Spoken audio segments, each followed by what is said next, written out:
இப்போ நம்ம என்ன ஸ்டோரி பார்க்க போகிறோம் அப்படின்னா, ஐ ஹேட் யூ அப்படின்ற ஸ்டோரி தான் பார்க்க போகிறோம்.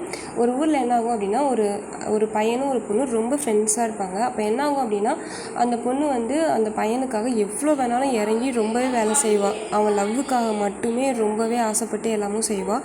ஆனால் வந்து அந்த பையனுக்கு வந்து இந்த பொண்ணை வந்து ஃப்ரெண்டாக மட்டும்தான் பிடிக்கும், லவ்வராக ஆனால் பிடிக்கவே பிடிக்காது. இன்னும் ஒரு டைம் என்ன பண்ணுவானோ, அந்த பையன் வந்து இது மாதிரி அந்த பொண்ணுகிட்ட வந்து எனக்கு அந்த பொண்ணு பிடிச்சிருக்கு, அந்த பொண்ணுகிட்ட போய் நான் விரும்புகிறேன்னு சொல்கிறியா அப்படின்னு சொல்லுவாள். உடனே இதையும் இந்த பொண்ணு சகிச்சுக்கிட்டே போய் அந்த பொண்ணுகிட்ட போய் இது மாதிரி அவன் விரும்புகிறானா அப்படின்னு சொல்லிவிட்டு உடனே திருப்பியும் வந்து என்ன பண்ணுமா, இந்த பொண்ணு வந்து வந்துடுமா. உடனே அதுக்கப்புறம் அந்த பொண்ணு வந்து இல்லை உங்களை எனக்கு பிடிக்கல அப்படின்னு சொல்லிட்டு அந்த பொண்ணு போயிடும். திருப்பியும் இந்த பொண்ணு அவனுக்காக எல்லாம் வேணால் செய்யும். ஆனால் கடைசி வரைக்கும் லவ் பண்ணுறேன் அப்படின்னு சொல்லவே மாட்டான் அந்த பையன்.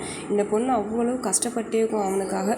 உடனே அதுக்கப்புறம் என்ன ஆகும் அப்படின்னா, ஒரு டைம் வந்து திருப்பியும் என்ன சொல்லுவானா, சரி இன்னொரு பொண்ணை பார்த்துக்கலாம் அப்படின்னு சொல்லிட்டு என்ன பண்ணுவானா, வேற ஒரு பொண்ணை வந்து அந்த பொண்ணுகிட்ட போய் சொல்லு, நான் விரும்புகிறேன்னு சொல்லு அப்படின்னு சொல்லி இந்த பொண்ணை திருப்பி டூர் அனுப்புவான் ரெண்டாவது பொண்ணு பார்க்கவும்.